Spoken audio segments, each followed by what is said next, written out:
जो एजुकेशन में research and development के साथ भी काम करते हैं। कविश जी, स्वागत है आपका। मैं IIM लखनऊ से MBA करके निकला, तब मैंने ये निश्चय कर लिया था मैं एजुकेशन के काम को नहीं रोकूंगा। मैंने जॉब छोड़ के अपनी खुद की ये स्टोन्स टू माइलस्टोन संस्था चालू की। 13 से ज्यादा देशों में मेरा रिसर्च जा रहा है। हर बच्चे में वो मील का पत्थर लिखा हुआ है, हमें केवल उन्हें ढूंढने में मदद करनी है। Every child has the potential. Gujarat मुझे जितना सपोर्ट स्टेट में मिला है, तो हमारे जो MLA साहब हैं फतेह सिंह जी के सामने मुझे पूछा, कविश जी आपको क्या चाहिए? सर, आपकी ब्लेसिंग से, सरकार के सपोर्ट से हम अमृत महाविद्यालय खोलना चाहते हैं। वाह। दिल्ली में हमारा जो प्रतिनिधि कर रहे हैं राजपाल सिंह यादव, कैसा रहा उनके साथ का experience? I think young leadership जो पार्लियामेंट में जा रही है, ये बहुत ही इंस्पायरिंग है, जरूरी है। कोई रिक्वेस्ट करी हो, चाहे हमारे बच्चों का प्रोत्साहन करने के लिए इवेंट में आना हो, या हमें कुछ पॉलिसी समझने के लिए किसी से कनेक्ट करना हो, गाइड करना हो, हर समय उन्होंने हमारी मदद की है।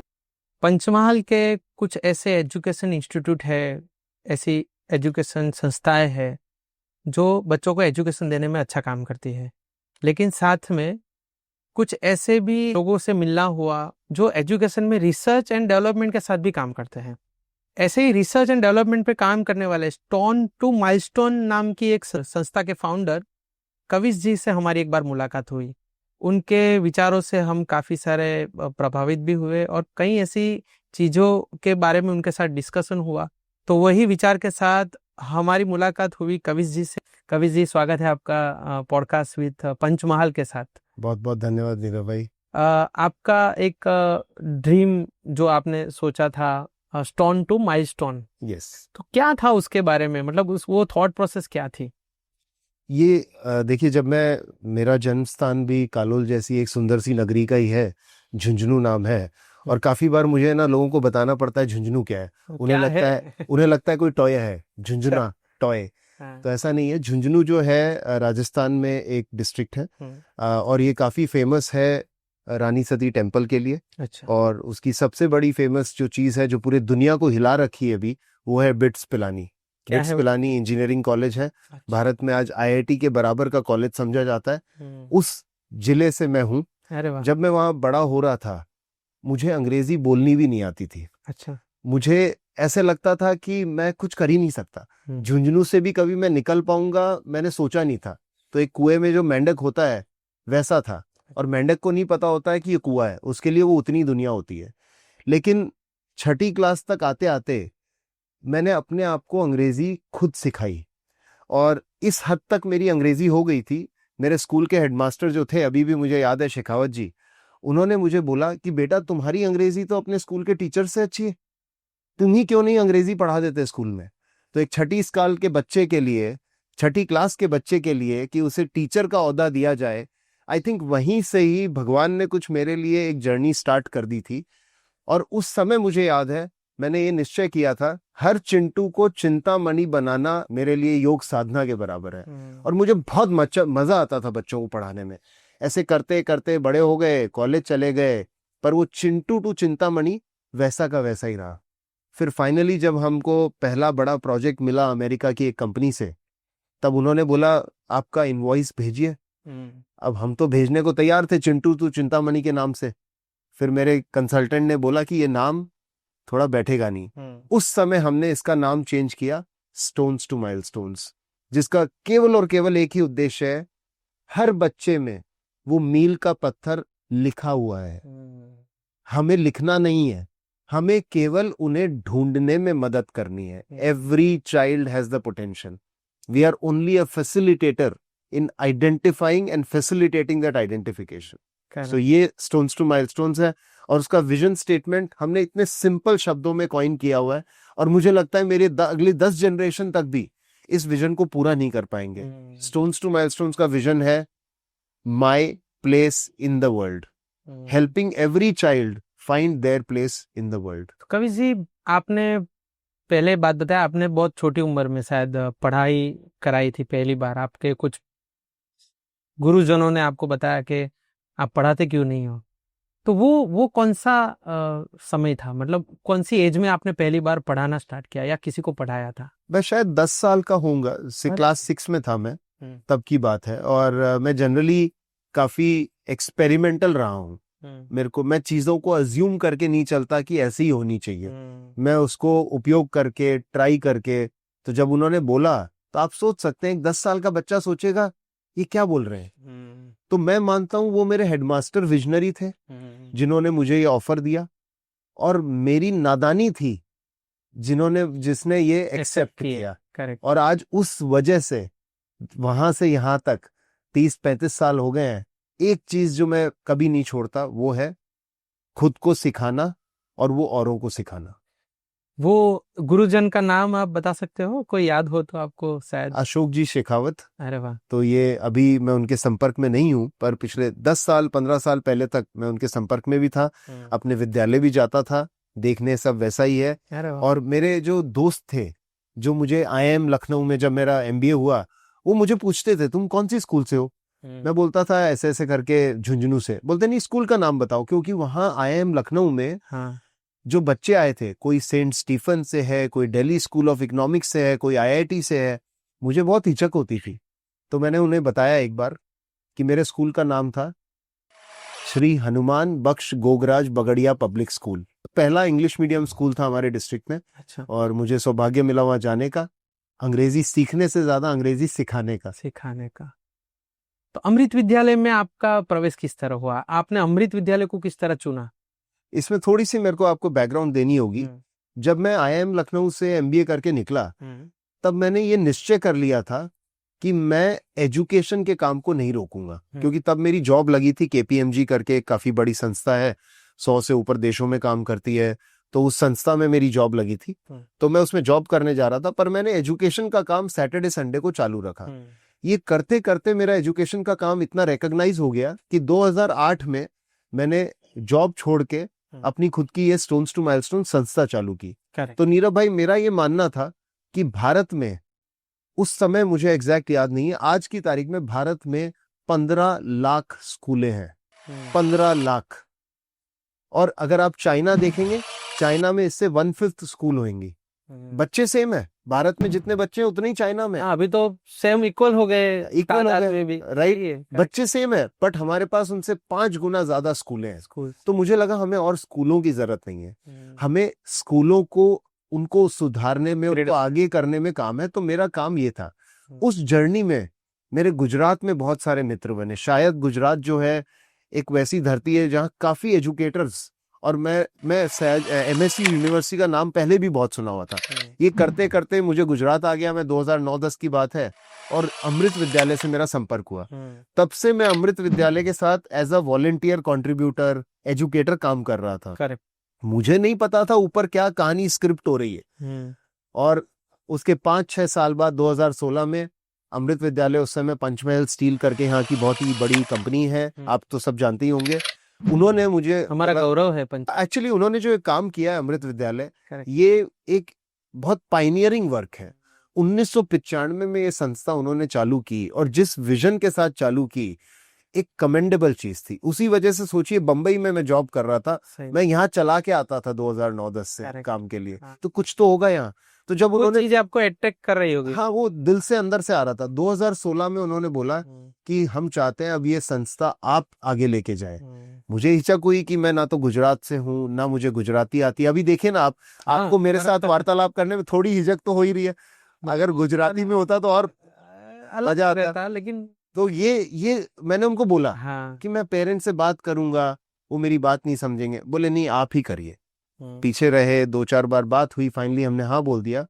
एंड अब तो ऐसा हो गया, हमें यहाँ से प्यार हो गया। अरे वाह। 1.5-2 साल पहले विद फैमिली हम लोग वडोदरा शिफ्ट हो गए हैं, गुड़गांव से बोरिया बिस्तर समेट के, और अभी यहाँ काफी मजा आ रहा है। निवास स्थान गुजरात हो गया है, और जो भी मैं करूंगा एजुकेशन में, ऑलरेडी 13 से ज्यादा देशों में मेरा रिसर्च जा रहा है, हमारा पूरा काम। अब वो सोचिए, गुजरात हेडक्वार्टर्स हो गया है, मतलब एक तरह से गुजरात हेडक्वार्टर से वो काम जाए, हब बन रहा है। और मैं आपको एक और चीज बोल सकता हूँ, यहाँ आने के बाद से मुझे जितना सपोर्ट स्टेट में मिला है, चाहे अपने पॉलिटिकल लीडर्स हों, एडमिनिस्ट्रेटर्स हों, बहुत सपोर्ट मिला है। मतलब मैं गिनाने लगूं नाम तो आज की शाम इसी में निकल जाएगी। जैसे आपने बोला कि आप गुड़गांव से यहाँ पे आए, अमृत विद्यालय के साथ आपने काम स्टार्ट किया, तो एक ऐसा समझो कि काफी सारे साल आपने यहाँ पे गुजरे। कितने साल हुए अराउंड? 2016 में हमने 16 अमृत से विद्यालय यहाँ की तक। जिम्मेवारी ले ली हम्म। और 2023 में हम लोग यहाँ शिफ्ट हो गए थे एज अ फैमिली। आपने अमृत विद्यालय में तकरीबन 8 से ज्यादा साल यहाँ अपने गुजारे हैं। 8 सालों के अंदर आपने कुछ ग्रास्पिंग चेंज देखे होंगे, एजुकेशन सिस्टम से लेकर यहाँ के लोगों के माइंडसेट से लेके आपके स्कूल, मतलब जो अमृत विद्यालय, उसमें जो बदलाव आपने देखे, वो किस तरह आप मेजर करते हो? कैसा बदलाव आप देख रहे हो? आई थिंक मैं एक एजुकेटर हूँ, रिसर्चर हूँ। हम लोग काफी इनोवेशन और टेक्नोलॉजी का इस्तेमाल करते हैं। अमृत विद्यालय अभी तक हमारे 8 साल की जर्नी में 3 बहुत बड़े इन्फ्लेक्शन पॉइंट जो बोलते हैं, बहुत बड़ी घटनाएं, इवेंट्स, उसको इतनी आसानी से, ऐसे केक वॉक जो बोलते हैं उस तरह से निकल गए। अच्छा। और मैं आपको तीनों बता देता हूँ। कोविड हमारे बाद में आया। हाँ। कोविड में सारी संस्थाएं बंद थी। अमृत में एक दिन भी पढ़ाई बंद नहीं हुई। हमने इमीडिएटली ऑनलाइन एजुकेशन चालू करी। टीचर्स हमारे जहां भी थे उनके पास लैपटॉप्स पहुंचाए गए, इंटरनेट पहुंचाया गया। करेक्ट। तो हमने कोविड को जिस तरह से लर्निंग लॉस नहीं होने दिया, वो हमारे रिजल्ट्स में भी दिखता है। दूसरा, न्यू एजुकेशन पॉलिसी 2020 में आई है। मुझे नहीं पता आप कितना एजुकेशन बैकग्राउंड जानते हैं, बट NEP 2020 एक क्रांति है। ये ऐसी पॉलिसी है जो मेरे को लगता है बाकी भी देशों को इसका अध्ययन करना चाहिए। ये हमने बनाई है, दुनिया की बेस्ट प्रैक्टिसेस थे। हाँ। और इसकी बराबर पॉलिसी नहीं है। ये 2020 में आई है। और मैं पूछने ही वाला था, क्योंकि वो आपका रिसर्च एंड डेवलपमेंट का काम है, तो पॉलिसी को किस तरह देख रहे हो आप, वही मैं पूछने वाला था। ये मतलब एकदम क्रांतिकारी, रेवोल्यूशनरी पॉलिसी है, इतनी विजनरी पॉलिसी है। और मैं आपको गर्व से कह सकता हूं, अमृत विद्यालय ऑलरेडी इसमें से काफी कुछ करता आ रहा था। अच्छा, जैसे कोई एक दो चीज, जैसे आपको ये पॉलिसी, आप तो पूरे दुनिया में घूमते हो। हाँ। तकरीबन मैंने आपके साथ बात भी की और आपका थोड़ा बहुत स्टडी किया, तो मुझे लगा कि 10 से ज्यादा कंट्री में आपने ये रिसर्च एंड डेवलपमेंट के काम को लेके स्टडी किया है। तो मुझे पूछना ये है कि आप, ऐसी कौन सी चीज है जो न्यू एजुकेशन पॉलिसी की, जो आप देख रहे हो कि ये पूरी दुनिया को सीखनी चाहिए, ऐसी एक दो चीज? आई थिंक सबसे इंपॉर्टेंट क्या है, न्यू एजुकेशन पॉलिसी ने बच्चे को सेंटर पे रखा है। बच्चे के लिए बनाई गई है। अच्छा। वो बच्चे को कैसे उसका पोटेंशियल अनलीश करना है उसके लिए बनाई गई है। चाहे उसमें वोकेशनल एजुकेशन का इंट्रोडक्शन किया है, क्रेडिट फ्रेमवर्क का इंट्रोडक्शन किया है, कई सारी चीजें। अगर उसको कुछ सिंप्लीफाई कर सको आप, हमारे प्रेक्षक, क्योंकि जो दर्शक है वो शायद एजुकेशन बैकग्राउंड के से ना हो, लेकिन अगर एक कुछ सिंप्लीफाई कर पाओ सिंपल भाषा में। हाँ प्लीज। पॉलिसी मेकर्स ने ये सोचा है कि बच्चे के ऊपर यहाँ बोझ डालना बहुत आसान है। हाँ। पर इसमें से कितना अंदर जाएगा वो सोचना ज्यादा जरूरी है। और वो सोचते हुए पॉलिसी बनाई गई है कि कितना बच्चा अंदर ले सकेगा। अच्छा। उसका दूसरा एक बहुत इंपॉर्टेंट चीज है, हर बच्चा सेम नहीं है। अलग अलग बच्चे के सीखने के तरीके अलग है, अलग अलग बच्चे की सीखने की कैपेसिटी अलग है। उसको भी एजुकेशन पॉलिसी ने अकोमोडेट किया हुआ है। करेक्ट। एक बहुत सिंपल उदाहरण मैं आपको दे रहा हूँ। राइट, पहली चीज ये बच्चों को सेंटर में रखा है। दूसरी चीज, एजुकेशन पॉलिसी ने ये देखा है कि जिस स्पीड में दुनिया बदल रही है, उस स्पीड में अपने सिस्टम को बदलना होगा। अच्छा। और वो बदलने के हिसाब से उन्होंने इतनी फ्लेक्सिबिलिटी पॉलिसी में डाली है, ताकि जैसे कंटिन्यूअस टीचर डेवलपमेंट हो, अपने एक्सपीरियंशियल लर्निंग हो, ये सब डाला है ताकि बच्चों को बोला गया है कि 30 बैगलेस डेज। अच्छा, मतलब आपको नहीं पता होगा शायद, पॉलिसी बोलती है कि साल में 30 बैगलेस डेज हो जिसमें कि बच्चा बैग भी स्कूल नहीं लेके जाए। अच्छा। बिना किताबों के पढ़ाई हो। तो पॉलिसी वो बात कर रही है। तो मेरा मानना यह है नीरव भाई, ये पॉलिसी अगर आप देखेंगे, अमृत विद्यालय ऑलरेडी काफी हद तक इन सिद्धांतों पे चल रहा था। तो जब ये पॉलिसी आई, हमें ऐसा लग रहा था ये हमने मिलके तो नहीं लिखी है इनके साथ। करेक्ट। तो काफी I am very hopeful that अब कंट्री सही डायरेक्शन में जा रहा है। सही पॉलिसी है, सही डायरेक्शन है। अमृत विद्यालय में आपने 8 साल से ज्यादा समय निकाला, कई सारी चीज ऐसी है जो आपने बताई कि यहाँ के आपने बहुत अच्छा काम करने में, एटमॉस्फेयर आपको सपोर्ट मिला। कुछ ऐसी चैलेंजेस जो आपने फेस की हो ड्यूरिंग ये 8 से 9 साल के अंदर? देखिए क्या होता है, ये आपको जैसे मैंने बताया 1995 से ये संस्था चल रहा है, 1995 से टीम उतनी पुरानी है। अब वो देखे कि ये दिल्ली गुड़गांव से कोई पढ़े लिखे लोग आ रहे हैं, वो चलाने वाले हैं। सबसे पहले यहाँ की टीम और यहाँ के पेरेंट्स को मुझे एक्सेप्ट करना कोई छोटी बात नहीं थी। और मुझे आज भी याद है नीरव भाई, मैंने पहली बार जब पेरेंट्स और टीचर्स को एड्रेस किया, मैंने उन्हें यही स्टेटमेंट बोला था, मैं अपने आप को, मैं कोई भी निर्णय स्कूल का नहीं लूंगा जब तक आप मुझे घर की बहू की बजाय घर की बेटी की तरह नहीं देखेंगे।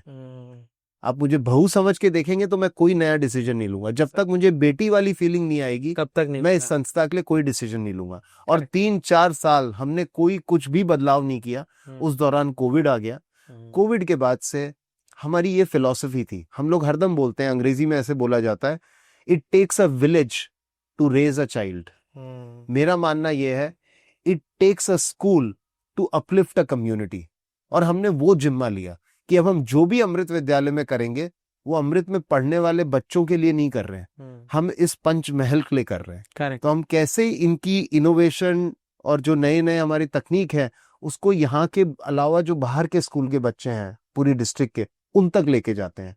उसके कई सारे उदाहरण हैं, आपको रुचि हो तो उनके बारे में भी मैं बताना चाहूंगा। जी जरूर, आप एक दो चीज ऐसी बातें कर सकते हो, जैसे आपने कोई ऐसी चीज की हो जो आपको भी मजा आया हो और एट द सेम टाइम आपके जो पेरेंट्स है, आपके साथ जुड़े हुए बच्चों के पेरेंट्स है, उनको भी आज तक यूनिक फील हो, ऐसी कोई एक्टिविटी है? देखिए, दो उदाहरण मैं दूंगा और मेरे ख्याल में इसमें काफी हद तक मेरी विचारधारा भी आपको समझ में आएगी।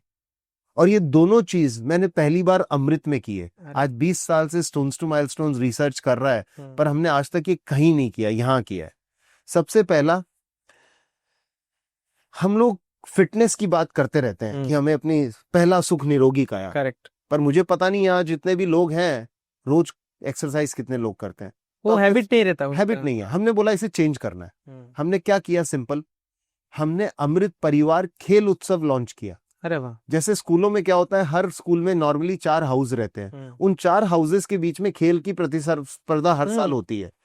हमने बच्चों के माँ बाप को भी उनके हाउस की टीम में डाल दिया। अरे वाह। और जहां बच्चे आपस में प्रतियोगिता कर रहे थे अलग अलग खेल में, वहीं पेरेंट्स की अलग से चल रही थी, उनके पॉइंट्स भी हाउस के जीतने में जुड़ रहे थे। वाह। अब इससे क्या हुआ, अब पेरेंट्स को कुछ करने की जरूरत नहीं है, बच्चे अपने पेरेंट्स को दौड़ा रहे हैं, चलो कंपटीशन आ रहा है। और पेरेंट्स को भी खेलने का मौका कब मिलता है? अभी तो कोई ऐसा माहौल है ही नहीं। आप अगली बार जरूर आइए, अमृत परिवार खेल उत्सव का जो माहौल है वाह, वो देखने लायक है। मतलब अभी इंडिया चैंपियंस ट्रॉफी जीती है, वैसा उत्साह आपको यहाँ हमारे अमृत परिवार के खेलते हुए उत्सव में मिलेगा। तो कौन से खेल खेलते हैं वहाँ पे? क्रिकेट नहीं खिलाया तो कुछ नहीं खिलाया। हाँ। क्रिकेट है, volleyball, basketball, football, athletics, badminton, and अगली साल हम कुछ इंडोर गेम्स भी इंक्लूड करना चाह रहे हैं, जैसे टेबल टेनिस, चेस। हम चाह रहे हैं कि पेरेंट्स को जो स्पोर्ट चाहिए वो ले। इस साल हमारे पास आई थिंक करीबन 150 पेरेंट्स ने भाग लिया। अगले साल हम चाह रहे हैं कि 700 पेरेंट्स भाग ले। वाह। तो पेरेंट्स जब खेलते होते तो बच्चे का रिएक्शन क्या रहता है उस टाइम? बच्चे, जैसे आपने सुना होगा, जब मैं दिल्ली में था, मेरे बच्चे टेनिस खेलने जाते थे, तो टेनिस में जब प्रतियोगिता होती थी तो बाकी कुछ बच्चों के जो माता पिता हैं वो स्लेजिंग करते थे बाहर से।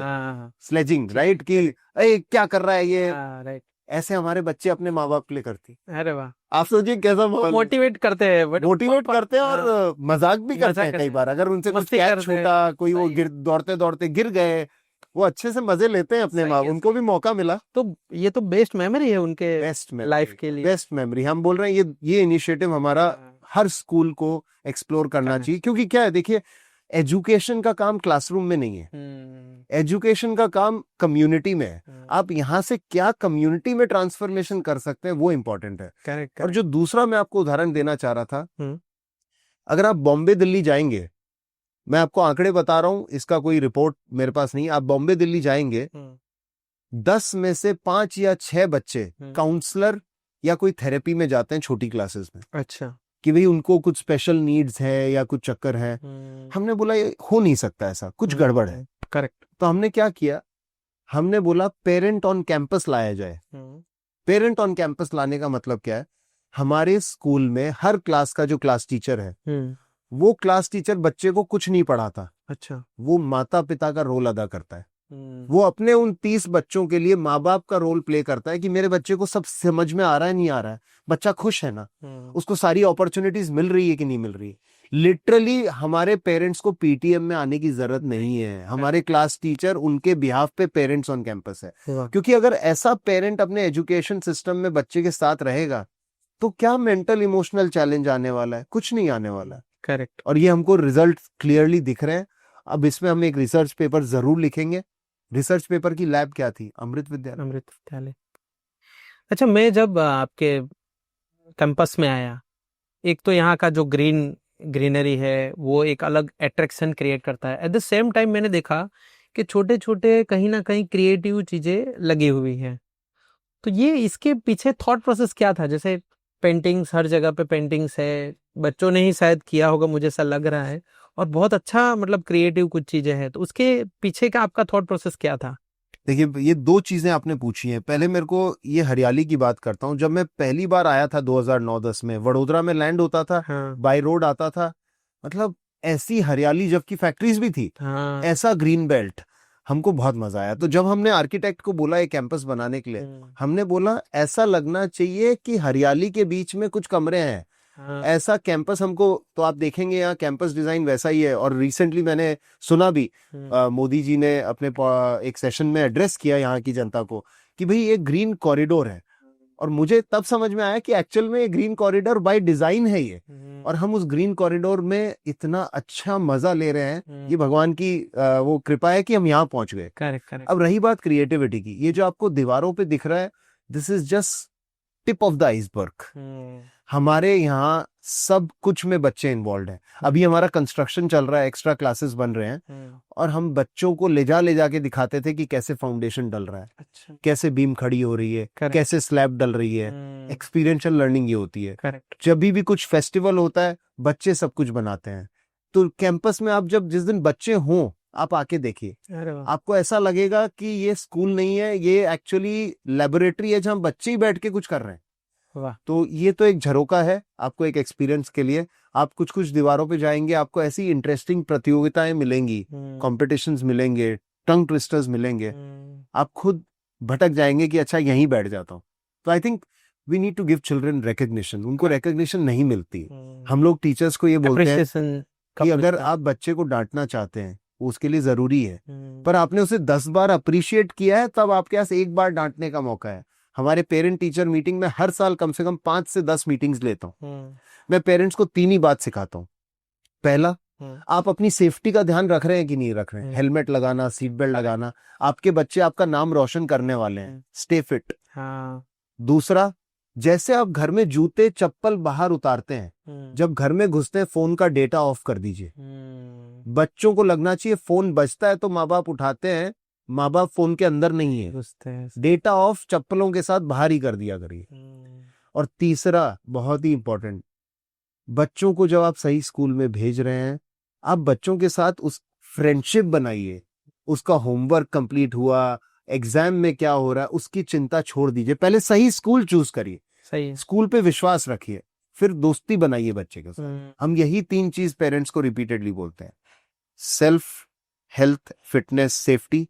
Correct, second, making sure that you leave the phone data out, correct. अंदर घर में डेटा ना लेके जाएं। और थर्ड, बच्चों के साथ दोस्ती बनाइए, उनके मास्टर घर पे मत बनिए, मास्टर स्कूल में बहुत है। पेरेंट्स अपने लाइफ में इतने बिजी होते हैं, ऐसी जिंदगी में, ऐसे समय के अंदर आज के बच्चों, जब मोबाइल, हर एक बच्चों के पास भी मोबाइल है, ज़्यादातर टाइम स्क्रीन में जा रहा है, डिजिटल मीडिया का ज़माना है, ये समय में आप पेरेंटिंग के हिसाब से बच्चों के साथ एजुकेशन में इन्वॉल्व होने के लिए पेरेंट्स के साथ किस तरह आइडियाज शेयर करते हो, या क्या आप सजेशन देना चाहते हो?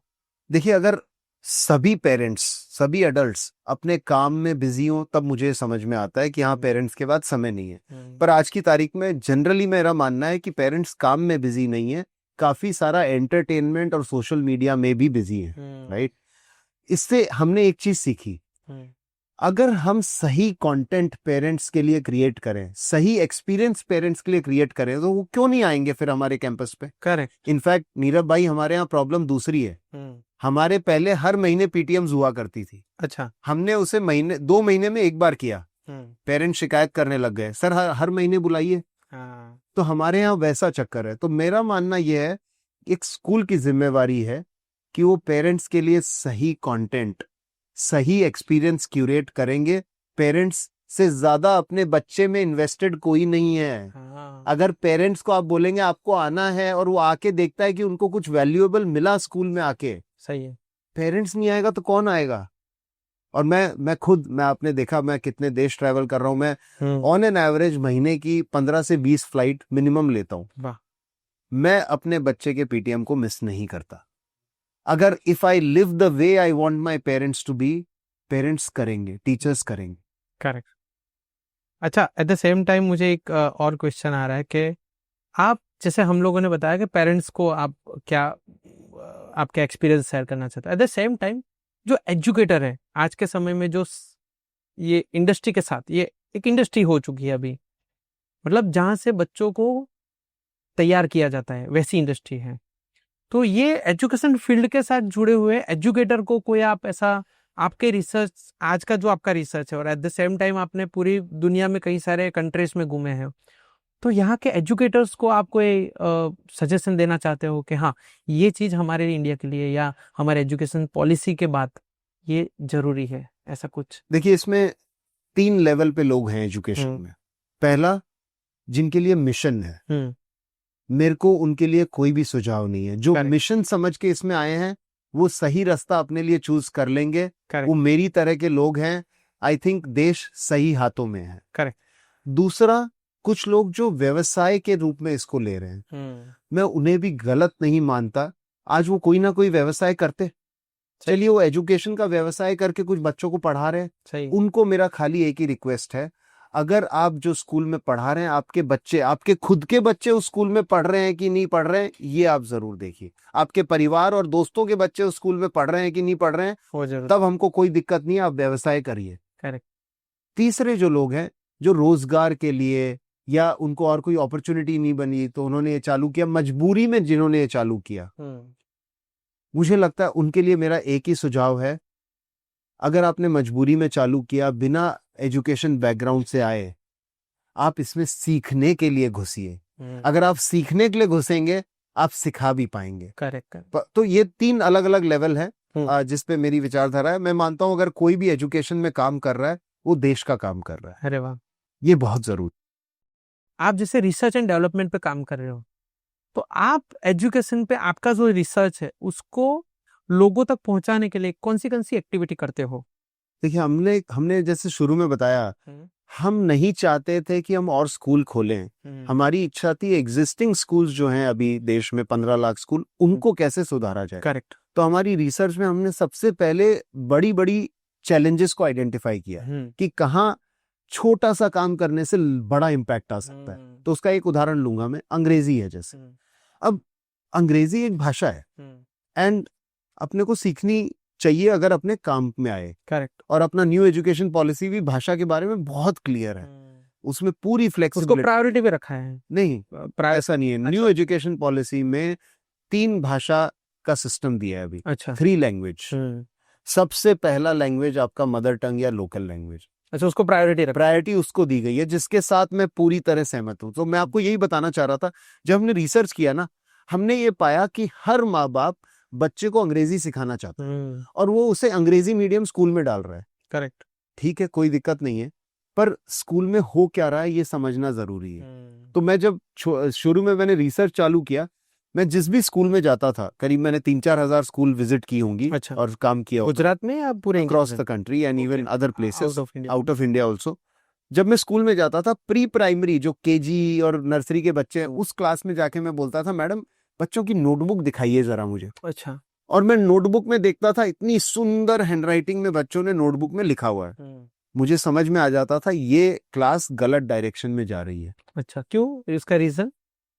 अभी बच्चा गुजराती, हिंदी, मराठी, तेलुगु जिस भी प्रांत से आया है, उसको अपने घरों में अंग्रेजी नहीं सुनने को मिलती, और एक 3-4 साल का बच्चा इतनी अच्छी अंग्रेजी में लिख रहा है, तो ये मैकेनिकल है, बच्चे को आता नहीं है, वो देख के कॉपी कर रहा है, तो ये सही तरीका नहीं है। तो हमने इस प्रॉब्लम को पकड़ा एक उदाहरण के तौर पर, ओके, और हमने इस प्रॉब्लम को जड़ तक सॉल्व किया। कैसे? और मतलब मेरा भाई मैं जानना चाहता हूँ हाँ, कि मेरा मान्यता ये है कि हम कई बार अमेरिका, लंदन, कोरिया की चीजें देख के बहुत फैसिनेटेड हो जाते हैं, प्रभावित हो जाते हैं। सही है। बहुत प्रभावित हो जाते हैं। मुझे ऐसा लगता है हमें सीखना सबसे चाहिए, पर हमें करना वो चाहिए जो हमारे देश के लिए सही है।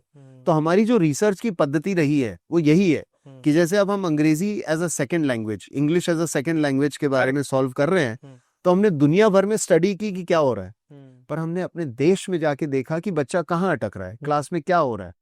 और हमारी रिसर्च का एक कंक्लूजन निकला कि अगर अंग्रेजी मेरी मातृभाषा या मेरी लोकल भाषा नहीं है, तो उसको सीखने का सबसे सही तरीका है पहले मुझे रीडिंग करना सीखना चाहिए। उसका कारण, रीडिंग एक ऐसी एक्टिविटी है जिसमें आप जो छपा हुआ है उसको भी समझ रहे हैं और उसकी एक साउंड बना रहे हैं, and that is the most effective way to learn.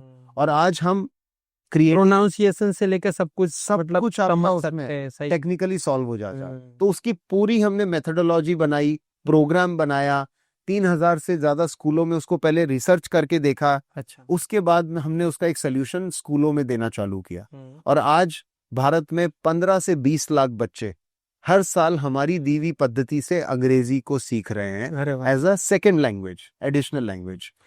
तो एक वो है। दूसरा, सीबीएसई बोर्ड भारत का काफी प्रोग्रेसिव, फास्ट ग्रोइंग बोर्ड है, नेशनल बोर्ड है। सीबीएसई ने भी इस काम को आइडेंटिफाई किया और सीबीएसई रीडिंग ऐप को लॉन्च किया गया, जो हमारी संस्था ने उनके लिए बना के। अरे वाह, कब लॉन्च हुआ ये करीबन 2 साल हो चुका है इसको। अच्छा। ये एक अलग ऐप है, अगर आप अपने ऐप स्टोर पे जाएंगे तो हमारा ऐप है फ्रीडम के नाम से, FREADOM, और सीबीएसई का नाम है सीबीएसई रीडिंग ऐप के नाम से। अच्छा। तो ये हमारा ही बनाया हुआ ऐप है उनके लिए। टोटली फ्री है वो? टोटली फ्री है, कोई सब्सक्रिप्शन वगैरह? कुछ भी पैसे नहीं है। देखिए देश में क्या है, लोग पैसे किस चीज के देते हैं? स्कूल फीस, ट्यूशन, ये सब चीजों के। सही एक्सपीरियंसेस के लिए पैसा आदमी देने को तैयार नहीं है, कोचिंग के लिए, इन सब के लिए। तो हमको ये समझ में शुरू से था, तो हमने अपना मॉडल अलग रखा है थोड़ा सा। तो ये एक उदाहरण है कि हमने प्रॉब्लम आइडेंटिफाई किया, उसका सोल्यूशन निकाला, एक्सपेरिमेंट करके देखा स्केल पे, और फिर उसे एक दवाई की तरह, एक मेडिसिन की तरह, जो कि इजीली कोई भी ले सके, सब एजुकेटर्स को दिया। तो ये जो आपका ऐप है वो ऐप गवर्नमेंट अप्रूव्ड है? देखिए सीबीएसई बोर्ड करेक्ट गवर्नमेंट है, काफी स्टेट बोर्ड्स भी अभी इसको यूज कर रहे हैं। करेक्ट। जितनी भी स्कूल्स हैं वो सब गवर्नमेंट के रेगुलेशन के अंडर हैं, तो वो भी अडॉप्ट कर रहे हैं। करेक्ट। हमने इस ऐप के लिए कोई अलग से गवर्नमेंट सर्टिफिकेशन लेने की जरूरत नहीं है। लेकिन मैंने कहीं देखा था वो सर्कुलर भी निकला है, और एक हाँ, वो थोड़ा डिटेल में मुझे जानना था इसके। सीबीएसई ने जब लॉन्च किया उन्होंने सर्कुलर निकाला, और जैसे हमारे इस ऐप के ऊपर स्टैनफोर्ड यूनिवर्सिटी है, यूएस में काफी बड़ी पॉपुलर यूनिवर्सिटी है, आईवी लीग कॉलेज है। करेक्ट। उन्होंने हमारे ऐप के ऊपर 3 पेपर अभी तक पब्लिश कर दिए हैं कि ये किस तरह से बच्चों को मदद कर रहा है। उनका जो रीसेंट पेपर है वो बोलता है कि ये ऐप उस चीज का उदाहरण है जिससे आप स्क्रीन के जरिए ऑफ स्क्रीन टाइम बच्चों में प्रमोट कर रहे हैं। बच्चा अगर स्क्रीन को इस समय तक यूज करेगा बिना किसी प्रलोभन के, इंसेंटिव के, बच्चा रीडिंग में रुचि लेगा ही लेगा। तो आई थिंक रिसर्च इस तरीके से होती है। अभी रिसेंटली नीरव भाई, हम लोग OECD पेरिस है, जो कि यूनाइटेड नेशंस की तरह एक मल्टीलैटरल एजेंसी है, ओके, जिसके 38 बहुत ही समृद्ध डेवलप्ड नेशंस जो है उसके पार्ट हैं। अभी इंडिया उसका पार्ट अभी तक नहीं है, बट हाँ 38 नेशंस। उन्होंने हमें अपना नेशनल पार्टनर बनाया है। अरे वाह। ताकि हम उनकी जो ग्लोबली रिसर्च असेसमेंट सिस्टम है उसको इंडिया लेके आ सकें। अरे वाह। तो एक चीज मुझे यहाँ से आगे बढ़ना है कि आपने तकरीबन 10 से ज्यादा कंट्रीज में, तकरीबन आपने बताया था मुझे, जितनी भी कंट्री में आपने काम किया, रिसर्च किया, एजुकेशन फील्ड को समझे, तो कौन सी ऐसी चीजें हैं, जैसे आपने अमेरिका से, यूएसए से कुछ अच्छा देखा होगा आपने, जितनी भी कंट्री में गए, तो कौन सी ऐसी चीजें हैं जो आपको लगा कि इन कंट्री में ये जो चीज है वो बहुत अच्छी है और ये यहाँ पे होनी चाहिए? आपने यूएस एज एन एग्जांपल लिया, तो अगर यूएस का देखें, यूएस की जो मुझे सबसे अच्छी चीज लगी वो ये लगी कि जितनी भी स्कूल्स हैं उनकी बहुत ही ट्रांसपेरेंट रेटिंग सिस्टम है। अच्छा। और वो रेटिंग सिस्टम किस आधार पे है कि वो स्कूल कैसा अच्छा काम कर रहा है, और उसी आधार पे उनको सरकार से फंडिंग मिलती है। तो मुझे लगा कि ये बहुत ही ट्रांसपेरेंट सिस्टम है एक पेरेंट के लिए स्कूल चूज करना। भारत में अगर आपको स्कूल चूज करना है इतना इजी नहीं है, तो ये हमारे लिए एक सीखने के लिए उनसे। पर अगर मैं देखूं, भारत उन्हें काफी कुछ सिखा सकता है। हाँ, वही मैं पूछने वाला था। काफी कुछ सिखा, क्योंकि आपने पूछा हमने क्या सीखा, मैं आपको हाँ। बोलना चाह रहा हूँ हम उन्हें बहुत कुछ सिखा सकते हैं। हाँ। और यूएस की बात नहीं कर रहा, कोई भी वेस्टर्न कंट्री है, उन्हें भारत से सीखने के लिए सबसे पहली चीज ये है, हमारी हिस्ट्री, हमारा कल्चर, हमारी लैंग्वेजेस, हमारा रहन सहन, खाना पीना जितना डाइवर्स है, पूरी दुनिया में जितनी डाइवर्सिटी नहीं है इस एक देश में है। हमने उस सब को प्रिजर्व किया है। आज भी जब आप गुजरात जाएंगे, बच्चे जिस तरह से अपने बड़ों बुजुर्ग को ट्रीट करते हैं वो एक अलग तरीका है। जैसे राजस्थान जाएंगे अलग तरीका है। सही है। सबने उसको प्रिजर्व किया है। यूनाइटेड स्टेट्स का क्या हिस्ट्री कल्चर क्या ऐसा है, मतलब मुझे लगता नहीं है कि मुझे वो एक्सपीरियंस करने को मिलता है।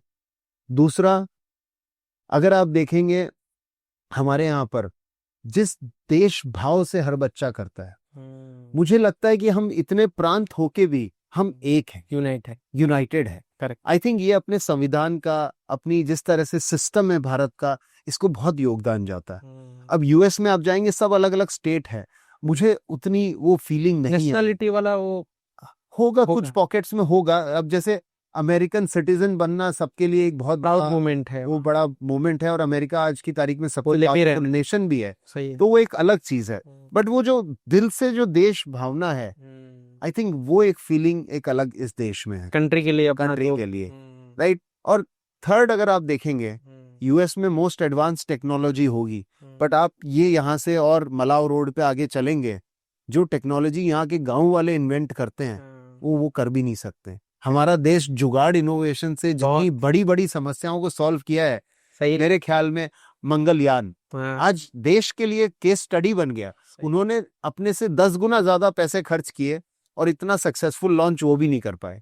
आई थिंक इनोवेशन में भारत को कोई पीछे नहीं छोड़ सकता। और टेक्निकली तो इंडिया के कई सारे लोग लीड कर रहे हैं वहां पे, जैसे आईटी फील्ड से लेके सब कुछ। हमारे भी बहुत बच्चे यूएस कनाडा जाते हैं, और हमने जब भी मैं बच्चों से मिलता हूँ, मैं बच्चों को एक रिक्वेस्ट करता हूँ, our job is to put Panchmahal on the global map.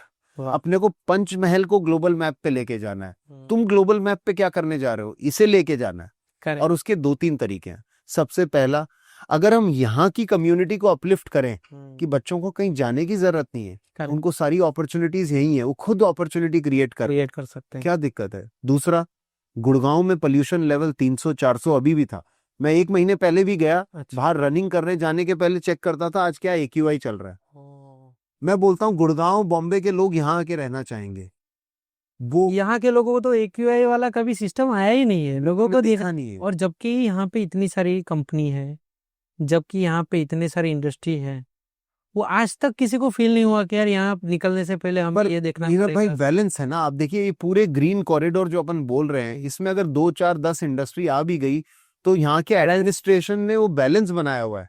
अब गुड़गांव में वो, बॉम्बे में वो बैलेंस खत्म हो चुका है। आपको कहाँ पेड़ दिखेंगे, आपको कहाँ, मतलब दिल्ली में नहीं दिखेंगे। तो आई थिंक जो क्वालिटी ऑफ लाइफ है वो यहीं मिलेगी। करेक्ट। आई थिंक ये सब चीजों को हमें, गुजरात की एक खासियत आप बोल सकते हो।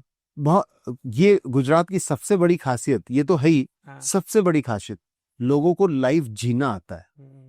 काम के समय काम भी बहुत मस्त करते हैं और एंजॉय भी करते हैं। हमने पहली बार नवरात्रा जब यहाँ देखा, जब हम यहाँ शिफ्ट नहीं हुए थे, हम तो स्पेल बाउंड थे कि कैसे इतने लोग सेम स्टेप में गरबा कर सकते हैं, और 4-4, 6-6 घंटे, सुबह फिर 7 बजे अपने दफ्तर पे स्कूल में तैयार, फिर रात को 6-6 घंटे। I think Gujarat is best from that stand point. हमें वर्ल्ड में आज कितनी बड़ी बड़ी कंपनियां, भारत की सबसे बड़ी कंपनियां गुजरात से। हाँ। तो सबसे बड़ी दुनिया की कई सारी कंपनियों के बड़े बड़े प्लांट्स यहाँ पे आज हालोल में। तो आप देखेंगे तो समृद्धि भी सबसे ज्यादा यहीं से आ रही है, और उस समृद्धि का अपना ये एक ऐसा स्टेट है जो उसका भरपूर मजा आनंद ले, एकदम मजा में है एकदम। जिस तरह गुड़गांव से आप यहाँ पे आए, कई सारी कंपनी है यहाँ पे, कई सारे इंडस्ट्री है, उनके भी कई सारे अफसर है जिनके बच्चे आपके वहां पढ़ते होंगे। तो क्या एक्सपीरियंस रहता है उन बच्चों, जैसे कोई रिसेंटली कहीं और पढ़ाई करके आया है और यहाँ पे शिफ्ट हो रहा है, तो वैसे बच्चों का क्या डिफरेंस आप फील करते हो? सबसे पहले मैं इसमें बोलना चाहूँगा, हमारे यहाँ जो बिलो पॉवर्टी लाइन फैमिलीज हैं, करेक्ट। जो स्कॉलरशिप में बच्चे हैं, हम आरटीई के हाँ। बियॉन्ड भी हम लोग बहुत बच्चों को स्कॉलरशिप देते हैं। हमारे यहाँ एक सिस्टम क्लियर है नीरव भाई, बच्चा कहाँ से आ रहा है वो उस मेन गेट पे खत्म हो जाता है। वो मेन गेट पे जब एंटर होते हैं सारे बच्चे एक हैं। अब वो किस फैमिली से आ रहे हैं, और मोस्टली ऐसा हो सकता है कि किसी बड़े अफसर या किसी बड़े इंडस्ट्रियलिस्ट के बच्चे को मैंने भी डांटा हो, क्योंकि मैं वो भेदभाव नहीं कर सकता। सही है। बट उसको दूसरे तरीके से देखते हैं कि अगर इतने पढ़े लिखे संपन्न अकम्प्लिश्ड लोग अपने बच्चों को यहाँ भेज रहे हैं तो क्यों भेज रहे हैं, उनका एक्सपीरियंस क्या है। आई थिंक उनके लिए सबसे बड़ा एक्सपीरियंस ये है कि ये विद्यालय उनको नोबल हार्ट और एबल माइंड का कॉम्बिनेशन देता है। आज भी अगर आप देखेंगे मेरी सबसे बड़ी सक्सेस क्या है, इस विद्यालय की सबसे बड़ी सक्सेस ये है कि बच्चा हमारा जहां भी होगा वो खुश होगा। बच्चा हमारा जहां भी होगा वो खुशी फैला रहा होगा, और खुश और खुशी फैलाते हुए वो अपने आप में सक्सेसफुल फील करता है। सक्सेस का कोई लिमिट नहीं है। करेक्ट। अगर आप खुशी नहीं है तो सक्सेस का करेंगे क्या। आई थिंक ये बहुत इंपॉर्टेंट है। और हमारे कुछ पेरेंट्स ने हमारे साथ ये भी शेयर किया है कि हमारे बच्चे घर ही नहीं आना चाहते। और वो घर पे जाके वो प्रैक्टिसेस कर रहे हैं जो वो स्कूल में सीख रहे हैं। वाह। तो मेरा मानना यही है कि नोबल हार्ट एबल माइंड, इसका कॉम्बिनेशन हम दे रहे हैं जो बच्चों पेरेंट्स को समझ में आ रहा। वाह। अच्छा, एक थोड़ा मुझे जानना है, जैसे हर इंस्टीट्यूशन की एक लिमिट आती है कि भी हमारे वहाँ इतने क्लास है, हमारे वहाँ इतना इंफ्रास्ट्रक्चर है, अब इससे ज़्यादा हम किसी को नहीं पढ़ा सकते। तो जब ऐसे माहौल बनता है, कई सारे अलग अलग सिटीज से लोग डिमांड करते हैं, जैसे गोधरा से कई सारे बच्चे यहाँ पढ़ने आते हैं, तो आपका आने वाले 2 साल या 5 साल के बाद कोई ऐसा विजन है जिसकी वजह से आने वाले फ्यूचर में बच्चों को, उनके पेरेंट्स को, जैसे गोधरा से मैंने एक एग्जांपल दिया, हालोल से भी कई सारे बच्चे आते होंगे, तो ऐसा आपका कोई विजन बड़ा है जो आप शेयर करना चाहो? हम ऑलरेडी इस पे काम कर रहे हैं जी। हमारा मॉडल है hub and spoke model. Correct. ये अमृत विद्यालय जिस परिसर में अपन बैठे हैं, ये हमारा मेन कैंपस है। इसकी एक कैपेसिटी लिमिट है। कैपेसिटी लिमिट जगह की भी है, और हर पेरेंट इतनी फीस भी नहीं दे सकता, राइट। तो ये एक कैपेसिटी लिमिट उस तरीके से है, राइट। पर हम इसके दूसरे और तीसरे लेवल पे भी जा रहे हैं। दूसरा लेवल क्या है, टेक्नोलॉजी यूज करके हम इसी एजुकेशन को बच्चों के पास तक लेके जा रहे हैं। हम अपने स्पोक्स क्रिएट करने वाले हैं। अच्छा। छोटे छोटे गाँव में, जहाँ की बच्चों को यहाँ नहीं आना पड़ेगा, यहाँ के लेक्चर्स उनको वहीं मिल जाएंगे। Correct. और वो महीने में या 2 महीने में 1 या 2 बार यहाँ आके भी एक्सपीरियंस करेंगे। तो इसको स्पोक मॉडल बोलते हैं। Okay. जो हम इम्प्लीमेंट कर रहे हैं। तीसरा, हम सरकारी स्कूलों के साथ मिलके भी काम कर रहे हैं। अभी हमारा एक और नया प्रोजेक्ट हम लॉन्च करने जा रहे हैं, जिसके लिए हम जेएनवी और एकलव्य जो यहाँ के अच्छे स्कूल्स हैं उनके साथ मिलके एक गिफ्टेड एजुकेशन प्रोग्राम उनके लिए क्रिएट करने जा रहे हैं। तो अमृत विद्यालय कैंपस में जो बच्चे हैं वो एक कैपेसिटी है। जो बच्चे यहाँ तक नहीं आ सकते, हम वहां तक टेक्नोलॉजी के जरिए पहुंचना चालू कर रहे हैं। और हम ऑलरेडी सरकारी स्कूलों में और पॉलिसी मेकिंग में काम कर रहे हैं हर साल। तो हमारा जो इम्पैक्ट है केवल जो बच्चे यहाँ हैं उन तक नहीं, उसके बियॉन्ड ऑलरेडी जा रहा है। आपने देखा होगा हर स्कूल अपने क्रिएटिव एक्टिविटीज को इंस्पायर करने के लिए, अप्रिशिएट करने के लिए एनुअल डेज वगैरह करते हैं। तो एनुअल डेज वगैरह जो होता है वो हर स्कूल तो करती है अपने हिसाब से, लेकिन आपके पास वो एनुअल डे का जो, जैसे आपने क्रिएटिवली पेरेंट्स को एक साथ परफॉर्म करवाया या खेल महोत्सव में पार्टिसिपेशन करवाया, तो आपका एनुअल डे का फॉर्मेट क्या रहता है? हम एनुअल डे का फॉर्मेट हर साल चेंज करते हैं। जैसे एक होता है एनुअल डे में हम थीम बेस्ड कुछ एक एनुअल डे रखते हैं। एक बार हमारा थीम मनी था, और पूरा प्री प्राइमरी से लेकर 12th तक सबने मनी को समझा, उसके अराउंड पूरा एक कॉमन परफॉर्मेंस किया, कंसेप्ट बेस्ड। एक तो हम ये करते हैं। आई थिंक हमने एनुअल डे के साथ एक अलग ट्विस्ट किया। हमने बोला एनुअल डे हमारा नहीं है, इस कम्युनिटी का है। तो हमने इस साल एनुअल डे का नाम रखा एडू कार्निवल। अच्छा। एडू कार्निवल में क्या था, बच्चों ने जितना गणित साइंस या जो भी सीखा है हाँ। उसके ऊपर उन्होंने प्रोजेक्ट्स बनाए। अच्छा। हमने एक प्रतिस्पर्धा रखी पूरे डिस्ट्रिक्ट लेवल पे, जिसमें लोक विज्ञान केंद्र, district collector, district education officer, सबने हमें इतना सपोर्ट किया। जो मैं पहले भी आपको बता रहा था, हमें अनकंडीशनल सपोर्ट है यहाँ पर। करेक्ट। हमने पूरे डिस्ट्रिक्ट को इनवाइट किया और यहाँ सबने अपने प्रोजेक्ट्स रखे। और हमारे जो माननीय मंत्री साहब हैं, एमएलए साहब हैं, एमपी साहब हैं, वो सब भी आए उन प्रोजेक्ट्स को देखने के लिए। तो बच्चों का जो प्रोत्साहन हुआ, उन्हें पुरस्कार भी दिया गया। तो हमने एनुअल डे को अमृत का ना करके डिस्ट्रिक्ट का कर दिया। वाह। इसी तरह नीरव भाई, आज से 2 साल पहले, 2022 की बात है, 3 साल, हमको लगा कि यहाँ के बच्चों को करियर ऑप्शंस का आइडिया नहीं है। मोस्टली बच्चे क्या चूज करते हैं, साइंस में मुझे इंजीनियरिंग में जाना है कि मेडिकल में जाना है, साइंस नहीं करना तो कॉमर्स करना है या आर्ट्स करना है या डिप्लोमा करना है। तो बाकी के जो अपॉर्चुनिटी वो मिस हो जाती है, सोच में ही नहीं है, मेरी इस दायरे में ही नहीं है। जबकि आज मैं बोल रहा हूँ मिनिमम 1800 डिफरेंट करियर ऑप्शंस बच्चों के पास है। यहाँ बैठे बैठे वो 1800 करियर ऑप्शंस चूज कर सकते हैं। करेक्ट। तो हमने बोला ये दुनिया दिखानी पड़ेगी। तो हमने 2022 में अमृत मार्गदर्शन रखा। अमृत मार्गदर्शन 2 दिन का करियर महोत्सव था। अच्छा। जिसके अंदर दुनिया भर से, खाली भारत से नहीं, दुनिया भर से 40 स्पीकर्स आए थे। अरे वाह। अलग अलग इंडस्ट्री के आए थे। अपने लोकल कंपनीज में एमजी मोटर्स हैं, आपके ग्रीन प्लाई है, दीपक केमिकल एंड फर्टिलाइजर है, रियल एस्टेट कंपनीज हैं, ये सब भी आए थे। और इन्होंने यहाँ बच्चों को एक्सपीरियंशियली बताया कि इन इंडस्ट्रीज में करियर बनाना क्या होता है। कॉन्क्लेव टाइप था कुछ? एक कॉन्क्लेव टाइप हमने 2 दिन का रखा, केवल अमृत के लिए नहीं रखा। फिर हमने अच्छा, सभी पूरे डिस्ट्रिक्ट के लिए रखा। 9, 10th, 11th, 12th के 1000 से ऊपर बच्चे 2 दिन के लिए यहाँ पार्टिसिपेट करी। अगेन हमें एडमिनिस्ट्रेशन का फुल सपोर्ट मिला। हमने बसेस चलाई, सरकारी स्कूल से बच्चों को लेके आए, प्राइवेट स्कूल से बच्चे आए। आई थिंक मुझे गूज़बम्स आते थे उस समय। अच्छा। कि अमृत ऐसा कुछ कर पा रहा है। आई थिंक ये हमारा एनुअल डे का फॉर्मेट हर साल रहेगा। मैं सोच सकता हूँ 2025-26 में हम क्या करने वाले हमें आज नहीं पता, पर कुछ नया होने वाला। करेक्ट। एग्जाम्स अब आएंगे, कई सारे लोगों की एग्जाम खत्म हो चुकी है, एग्जाम के बाद एक समय वैकेशन है। तो पेरेंट्स आज सुनते होंगे आपको भी। मैं चाहता हूं कि पेरेंट्स को आप कुछ गाइड कीजिए कि वैकेशन के समय में बच्चों को सिर्फ क्या होता है जनरली के समय मिल गया 2-3 महीने ऐसे ही छुट्टियां मनाने का, कुछ क्रिएटिव किया ना किया, कुछ सिलेबस नहीं रहता उस समय। तो ये वैकेशन को क्रिएटिवली किस तरह वो कन्वर्ट कर सकते हैं, ऐसा कोई आपके अभी तक के एक्सपीरियंस के हिसाब से कोई सुझाव दे सकते हैं क्या? सबसे पहले मैं पेरेंट्स को ये याद दिलाऊंगा, बहुत कठिन समय आपका वेकेशन का समय है। क्योंकि जो मैं बोलने वाला हूँ, जूते चप्पल के साथ आपको डेटा ऑफ करके घर में घुसना है। अच्छा। और अब तो वेकेशन में बच्चा पूरे समय साथ में। ये अगर कंडीशन आपको माननी है, मानते हैं आप, तो मेरा यहाँ पर 3 सुझाव है। पहला, अगर आप बच्चे के साथ समय दे सकते हैं, कुछ घरों में माता पिता दोनों काम करते हैं। हाँ।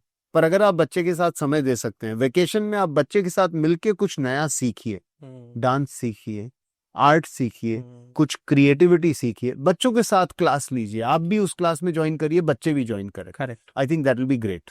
फर्स्ट। सेकंड, बच्चों को जो आप ऑलरेडी जानते हैं वो सिखाइए। कुकिंग है, फायरलेस कुकिंग भी होती है, घर को कैसे मेंटेन करते हैं, घर का आप अकाउंट्स कैसे चलाते हैं, आप बच्चों को कुछ अपनी स्किल खुद सिखाइए, उससे बच्चों को। तीसरा, आप बच्चों के साथ वो करिए जिसमें बच्चों को मजा आता है। खेलिए, गेम्स खेलिए, आउटडोर में खेलिए, हंसी मजाक करिए। आई थिंक ये 3 चीज अगर आप करें, बच्चों के साथ मिलके कुछ नया सीखिए, जो आपको आता है वो बच्चों को सिखाइए। और तीसरा, अगर आप उनके साथ वो करना चाहें जो बच्चे करना चाहते हैं, वेकेशन के लिए आप हर साल बोलेंगे वेकेशन थोड़ा बढ़ाया जाए। हाँ। पर हम अपनी खुद की स्क्रीन में और दुनियादारी में इतना व्यस्त हैं कि वो नहीं कर पा रहे हैं। हमारे भी सारे पेरेंट्स अभी तक इस डायरेक्शन में नहीं सोच पा रहे हैं। अच्छा। बट चेष्टा जारी है। वाह। और एग्जाम के बारे में एक बहुत इंपॉर्टेंट चीज मैं पॉलिसी फ्रेमवर्क से बोलना चाहूंगा, जो मेरे ख्याल से शायद आपके ऑडियंस को और आपको नई जानकारी शायद। एक सिंपल भाषा में बताना चाहूंगा। बहुत ही ब्यूटीफुल सिस्टम एनईपी 2020 में एग्जाम्स को लेके। अच्छा, जैसे सबसे पहला, अब एग्जाम्स 3 अलग अलग एग्जाम्स है भारत में। पहला है नेस, नेशनल अचीवमेंट सर्वे। ओके। जिस आधार पे भारतीय सरकार पॉलिसी बनाती है, तो सबको एग्जाम नहीं लिखाती, एक सैंपल एग्जाम लेते हैं ताकि अपने को पता पड़े देश में किस लेवल पे लर्निंग है। तो नैस, जिसको पॉलिसी मेकिंग के काम में। करेक्ट। दूसरा है डायग्नोस्टिक। आज बच्चा जो तीसरी, पांचवी और आठवीं में है, उनका डायग्नोस्टिक टेस्ट होता है और स्कूल की रिपोर्ट आती है, बच्चे की रिपोर्ट नहीं आती है। स्कूल पास और फेल माना जाता है, बच्चा पास और फेल नहीं माना जाता है। उसका मतलब ये है, अगर आप स्कूल जिम्मेदार रहे, स्कूल जिम्मेदार रहे, वो दूसरा है। थर्ड पॉइंट जो है ना नीरव भाई, वो है आप जो बोर्ड एग्जाम की बात कर रहे थे। Board exam is high stakes exam, वो होगा देश में, पर वहां भी पॉलिसी ने क्या बोला है। फॉर एग्जाम्पल अभी रिसेंटली आपने पढ़ा होगा सीबीएसई का सर्कुलर कि 2 बार बच्चा बोर्ड एग्जाम लिखेगा और 2 में से जो बेटर होगा उसको लिया जाएगा। तो इवन बोर्ड एग्जाम को भी इजी और बच्चे के लिए कंड्यूसिव कर दिया गया। तो national achievement survey for policy making, correct. Diagnostic test grade 3, 5, 8 का स्कूल पास फेल करने के लिए, बच्चे को पास फेल नहीं करना है। अच्छा। एंड तीसरा बोर्ड एग्जाम 10वीं 12वीं में, जिसमें कि आपको ऑप्शन दिए जाएंगे। वाह, तो आपने न्यू एजुकेशन पॉलिसी के साथ एक अच्छी बात शेयर की। मैं थोड़ा एक आज के समय में जो कोचिंग का कंसेप्ट आया है, कई सारे स्कूल्स है, फेक स्कूल जिसे डमी डमी स्कूल, हाँ। यस, सरकार ने उनको मतलब सर्कुलर भी जारी किया, हाँ, ऐसा नहीं, बंद भी किए। लेकिन अभी ये ट्रेंड बन चुका है, कई सारे कोचिंग खुल रहे हैं स्कूल्स के नाम पे। उसके लिए आपका क्या नजरिया है, आप उसे किस तरह देखते हो? ऐसी कोई भी इंडस्ट्री भारत में नहीं है जहां गलत प्रैक्टिसेस नहीं हो रही। भारत क्या, किसी भी दुनिया के कोने में जहां ह्यूमन बीइंग्स हैं, वहां सही गलत दोनों को एग्जिस्ट करते हैं। I think as educator and parent मेरी जिम्मेवारी है कि मैं अपने लिए सही डिसीजन लूं। तो मैं उस नजरिए से इसका जवाब देना चाहूंगा कि अगर आप अपने बच्चे को एक डमी स्कूल में दाखिला दिला रहे हैं और उसे कोचिंग सेंटर में भेज रहे हैं, यही तो आप पूछना चाह रहे हैं कि भाई वो स्कूल तो जा नहीं रहे, बच्चे कोचिंग सेंटर जा रहे हैं। ये बच्चे के लिए बहुत ही डेंजरस है। क्यों डेंजरस है? बच्चा जब स्कूल में आता है तो उसका होलिस्टिक डेवलपमेंट होता है। कोचिंग सेंटर में वो एक परीक्षा की तैयारी के लिए जा रहा है। बच्चा जब स्कूल में आता है उसे 10 बार अप्रिशिएट किया जाता है, 1 बार डांटा जाता है। कोचिंग सेंटर में उसको रोज फेल किया जाता है, रोज उसकी रैंकिंग आती है, रोज रैंकिंग, आज 100 नंबर, आज 200 नंबर, एक कॉम्पिटिटिव माइंडसेट से। तीसरा, स्कूल में आप नर्सरी में आते हैं 12वीं तक, आपको इतना प्रेम मिलता है, आपकी एक यूनिक आइडेंटिटी हम सब में छप जाती है कि ये बच्चा ये है, वो बच्चा है। कोचिंग सेंटर के लिए आप केवल आंकड़े हैं। मैं ये नहीं बोल रहा हूँ गलत कर रहे हैं, बट उनका अप्रोच वही है, आप आंकड़े हैं। और उस आंकड़े में जो टॉप 1% और 5% बच्चे होते हैं उन सेंटर्स में, उनके ऊपर सारा फोकस आ जाता है। हाँ, मतलब मैंने इसीलिए आपको क्वेश्चन किया क्योंकि आप रिसर्च पे काम कर रहे हो, पूरी दुनिया में घूम रहे हो, तो ये क्या अपने फ्यूचर, क्योंकि ये तो शायद मैं मानता हूँ 2-3 साल पहले का ये पूरा एक सिस्टम बना, अभी तो ज्यादा से ज्यादा 10-12 साल, 5 साल के अंदर था, पहले भी था, पिछले 10 सालों में और बढ़ गया। इसका एक सोल्यूशन है जो हम स्कूल्स को करना चाहिए। मेरा मानना ये है, स्कूल्स को, जैसे हमने रिसर्च की पद्धति ली, स्कूल्स को ये देखना चाहिए कि कोचिंग सेंटर क्या प्रोवाइड कर रहा है जो हम नहीं कर सकते। क्योंकि देखिए, बच्चे, अगर मेरा बच्चा काबिल है, 12th में है यहाँ पर, उसको आईआईटी जाना चाहिए। अब वो आईआईटी इसलिए नहीं जा पाए क्योंकि वो कोचिंग सेंटर नहीं गया, ये बच्चे के लिए सही नहीं है। तो एज स्कूल मेरी जिम्मेवारी है ये देखना कि मैं क्या नहीं प्रोवाइड कर रहा हूँ बच्चे को जो मैं कर सकता हूँ, ताकि उसके आईआईटी या कोई अच्छी संस्था में जाने के चांस उतने ही हैं जितने डमी स्कूल में जाने वाले बच्चों के। उसके लिए स्कूल को 3 चीजें अडॉप्ट करनी चाहिए जो हमने करी है। सबसे पहला, क्लास में अगर मेरे 30 बच्चे हैं, उनमें से कुछ ऐसे बच्चे हैं जो बहुत आगे हैं साइंस, मैथ और जो भी सब्जेक्ट्स हैं, उनके लिए अलग प्रैक्टिस, अलग पद्धति, उनको थोड़ा एक्सपीरियंस साथ साथ में देते जाएं। आपने कोई नया टॉपिक पढ़ाया है, पूरी क्लास को पढ़ाएं, पर ये जो बच्चे हैं जो कॉम्पिटिटिव एग्जाम में जाना चाह रहे हैं, इनको अलग प्रैक्टिस दी जाए। दूसरा, स्पेशल प्रैक्टिस आप क्रिएट कर सकते हैं। हमारे यहाँ रेमिडियल्स होते हैं। रेमिडियल्स क्या है? जो बच्चे कुछ टॉपिक्स में पीछे रह गए, उनके लिए कॉन्सेप्ट क्लियरिंग क्लासेस हम करते हैं। अच्छा। उसी तरह जो बच्चे आगे हैं उनके लिए हम चैलेंजिंग क्लासेस भी रख सकते हैं, राइट? तो पहला तो ये आपको थोड़ा क्रिएटिव सोल्यूशन निकालना पड़ेगा ताकि दोनों तरह के बच्चों को अपना अपना सोल्यूशन मिले। दूसरा, आई थिंक टेस्ट की तरह ही हो सकता है। तो जब आपको कॉम्पिटिटिव टेस्ट देना ही है, उसकी प्रैक्टिस स्कूल में भी कराई जा सकती है, महीने में एक बार या 2 महीने में एक बार उन्हें actual competitive exam mock test की प्रैक्टिस स्कूल में कराई जा सकती है। ये जो भी कोचिंग सेंटर वाले हैं, ये सब देने को तैयार है इन सब चीजों। तीसरा, जो बच्चे कॉम्पिटिटिव एग्जाम में जाना चाह रहे हैं, उनको सेल्फ स्टडी के लिए मटेरियल जो कोचिंग सेंटर देते हैं, क्योंकि उनका रिसर्च किया हुआ बनाया हुआ रहता है, वो मटेरियल हम लोग रेकमेंड कर सकते हैं बच्चों को कि आप ये प्रैक्टिस मटेरियल देखिए, आप इसको यूज करिए ताकि आपको एक्स्ट्रा प्रैक्टिस मिले। हम होमवर्क दे रहे हैं हमारे हिसाब से, ये एक एडिशनल होमवर्क बच्चे ले सकते हैं ताकि उनको प्रैक्टिस मिले। करेक्ट। इसका फायदा ये है, हम बच्चे को 10-12 साल से यहाँ देखते आ रहे हैं, हमें उसकी नफ्स का आइडिया है कि भाई ये बच्चे को क्या पसंद है, कैसे पढ़ाई करता है। हमारे यहाँ जो उसके कॉम्पिटिटिव एग्जाम क्रैक करने के चांसेस हैं, वो और कहीं नहीं हो सकते। हम लोग ये कर रहे हैं और हमें रिजल्ट्स भी आ रहे हैं।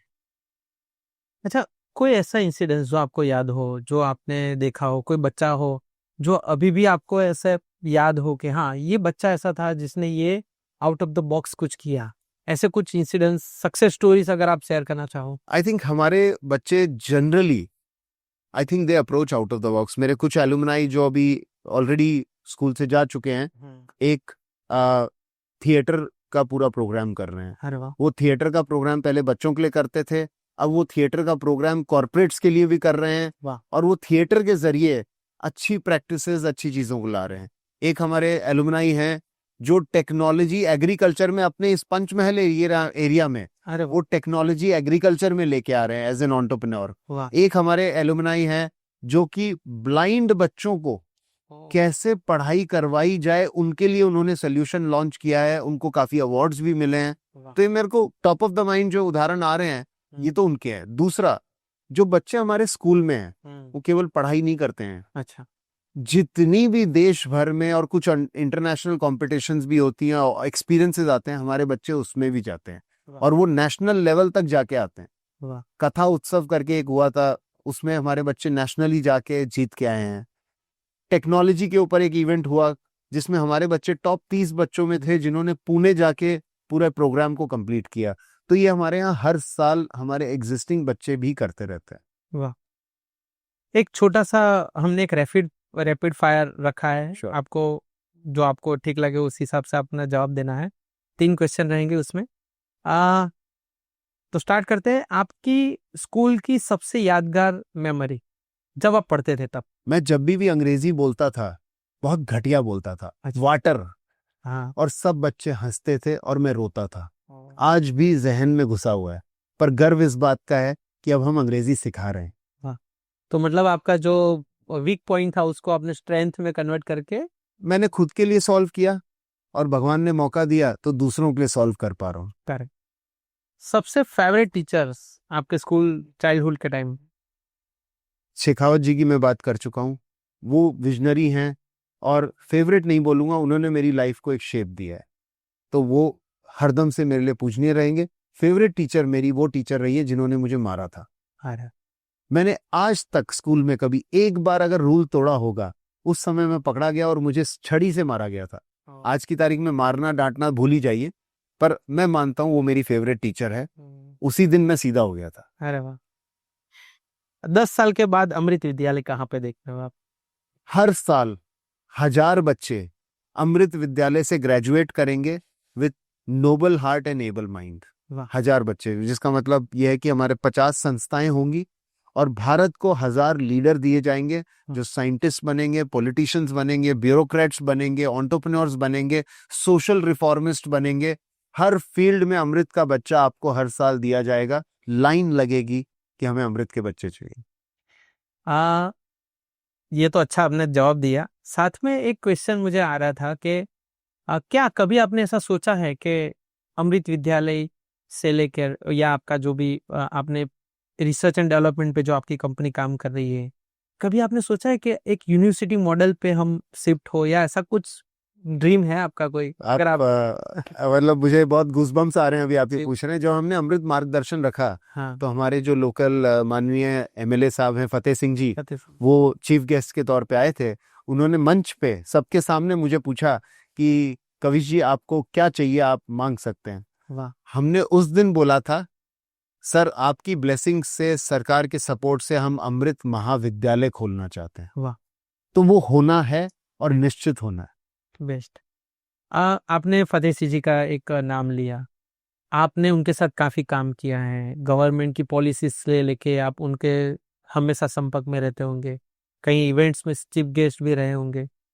उनके बारे में आप क्या मतलब एक्सपीरियंस है आपका as a MLA, as a person, दोनों पर्सपेक्टिव से आपका एक्सपीरियंस उनके साथ कैसा रहा? सबसे पहले एज अ पर्सन बोलना चाहूंगा, फिर से गूज़बम्प आ रहे हैं। वो गांधीनगर जाएं या कहीं भी जाएं, अपना खाना पीना साथ लेके चलते हैं। हाँ, मैंने सुना था ये। मैं उनके साथ गांधीनगर कितनी बार गया हूँ, उन्होंने मेरी इतनी मदद की है, गांधीनगर तक मेरे साथ गए हैं इतनी बार। खाना पीना हमेशा अपने साथ रहता बाहर है, का कहीं का नहीं, कहीं का भी नहीं। हमारे स्कूल आते हैं कुछ नहीं, सब खाना पीना साथ है। अब ये बहुत एकदम यूनिक एक इम्पोर्टेंट मैसेज है इसके अंदर, राइट। ये सेवा भाव है। मैं देने आया हूँ, लेने नहीं आया हूँ। मुझे ये सीखने को मिला कि वो निस्वार्थ सेवा भाव से काम कर रहे हैं। एज एन एमएलए मैंने इतना समय उनके साथ नहीं बिताया, पर मैं आपको ये बोल सकता हूँ जितनी रिक्वेस्ट हमने आज तक स्कूल से करी है उन्होंने उसको पूरा किया है, अगर उन्हें सही लगा है तो। मुझे नहीं लगता इससे बेटर। उनके एरिया से भी काफी बच्चे इधर आते हैं। Correct. और मैं तो कभी जैसे कई बार होता है कि मैं जा रहा हूँ रोड पे, उनकी गाड़ी दिखती है, मैं गाड़ी रोकता हूँ, उनसे वार्तालाप करता हूँ और कुछ ना कुछ सीख के जाता हूँ। जैसे एमएलए एमपी साहब हैं, कलेक्टर साहब हैं, डिस्ट्रिक्ट एजुकेशन ऑफिसर हैं, तालुका पंचायत के लोग हैं, मलाऊ हमारे गांव के पंचायत के लोग हैं, अगर हम उनसे जाके नहीं मिलेंगे, नहीं समझेंगे वो क्या चीज कर रहे हैं, किस चीज के बारे में सोच रहे हैं, तो हम कैसे इंटीग्रेट कर पाएंगे। तो हम उनसे समझते हैं, तो इसलिए उन्हें समझ में भी आता है कि हम कम्युनिटी के लिए काम कर रहे हैं। और हमने जितने भी इवेंट्स आपको बताए वो उन्होंने देखे हैं, उन्होंने पार्टिसिपेट किया है, उन्होंने देखा है हमने कम्युनिटी के लिए निस्वार्थ भाव से। ये जो भी अमृत मार्गदर्शन है, हम कोई फीस नहीं लेते इसकी। बच्चे फ्री ऑफ कॉस्ट आके, 1000 बच्चे जो करियर काउंसलिंग में आए फ्री ऑफ कॉस्ट आए। हम सरकारी स्कूलों में कुछ प्रोग्राम देते हैं हर साल, हम फ्री ऑफ कॉस्ट देते हैं। ये भगवान की कृपा है कि हम वो देने लायक हुए हैं। हमारे ही नजीक बिल्कुल पड़ोस से हमारे सांसद हैं दिल्ली में, हमारा जो प्रतिनिधि कर रहे हैं राजपाल सिंह यादव, उनके साथ भी आपके कई सारी अच्छी यादें और एक्सपीरियंस मैंने सुना है। कैसा रहा उनके साथ का experience overall as a politician, as a human? मैं तो जब उनसे मैंने उनकी एज पूछी, हाँ, मैं पागल हो गया। अरे वाह। इतनी यंग एज में आज वो अपने लीडर हैं, एमपी हैं। तो मैंने तो उनको यही बोला कि सर अपनी टीम में हमें रखिएगा और आप ही का काम करेंगे। करेक्ट। अपने को पंचमहल का फ्यूचर बहुत आगे लेके जाना है। आई थिंक यंग लीडरशिप जो पार्लियामेंट में जा रही है, ये बहुत ही इंस्पायरिंग है, जरूरी है। पहली चीज ये। दूसरा, जितनी बार भी मैं माननीय एमपी साहब राजपाल सिंह जी से मिला हूँ, मैं दिल्ली एयरपोर्ट पे कई बार उनसे मेरा जाना आना होता है, वो ऐसे ट्रीट करते हैं कि दिल्ली अब उनका घर ही है। और वो बोलते हैं आप आइए हमारे पास, रुकिए, मिलिए। तो जिस लगाव से वो हमें देखते हैं, हमें अपनी टीम का हिस्सा समझते हैं, आई थिंक उतने में ही हमको बहुत फ्रीडम मिल जाती है चीजें करने की। और हमने आज तक कभी भी उनसे कोई रिक्वेस्ट करी हो, चाहे हमारे बच्चों का प्रोत्साहन करने के लिए इवेंट में आना हो, या हमें कुछ पॉलिसी समझने के लिए किसी से कनेक्ट करना हो, गाइड करना हो, हर समय उन्होंने हमारी मदद की हो। वाह। आपने सीबीएसई बोर्ड के बारे में बात किया था और आपने बताया था कि आप गवर्नमेंट के साथ मिलके भी काम कर रहे हो। नेशनल लेवल पे गवर्नेंस के साथ काम करने में कोई अच्छा एक्सपीरियंस आप अगर शेयर करना चाहो? आई थिंक जितने भी नेशनल लीडर्स से मैं मिला हूँ, ब्यूरोक्रेट्स हो या पॉलिटिशियंस हो, मैं एक चीज बोल सकता हूँ, we are in the right hands. जिस मेहनत के साथ लोग काम कर रहे हैं, आप और मैं उतनी मेहनत नहीं कर सकते। मतलब इट्स इंस्पायरिंग। दूसरा, कंस्ट्रेंट्स को छोड़ दीजिए, पॉलिटिकल चैलेंजेस को छोड़ दीजिए, पर उन लोगों की जो थिंकिंग और विजन है, आई थिंक वो भारत को रियली डेवलप्ड नेशन, विकसित भारत 2047 जो विजन है, उसको पूरा करने की डायरेक्शन में ही है। अब उनको अगर सक्सेसफुल करना है, अपन सबको मिलके करना होगा, अकेले वो नहीं कर सकेंगे। उनकी डायरेक्शन सही है, दैट इज दूसरा। तीसरा, अगर आप देखें पिछले 10-15 सालों में जो काम देश में हुआ है, आई थिंक एक ऐसा मौका था नीरव भाई, जहां मैं सोचता था कि मैं देश में रहूं कि बाहर जाऊं। पिछले 10-15 सालों में बाहर से सब लोग अब देश में आने लग गए हैं, सही जो चले गए थे वो वापस आने लग गए हैं। तो वी आर हेडिंग टुवर्ड्स विकसित भारत 2047 और वो करके छोड़ेंगे। जिस दिन काम काम नहीं लगता, यू हैव अराइव्ड। और उसका तरीका, फॉर्मूला क्या है? सब बोलते हैं प्यार अंधा है। अगर आपको काम से प्यार हो जाए तो आप तो फोकस्ड हो गए ना उस चीज में, आपको दुनिया में कुछ नहीं दिखेगा फिर। तो मेरा गिफ्ट ये रहा है, मुझे वो मिशन मिला जिसके लिए मैं 2, 3, 4 जिंदगी जी सकता हूँ।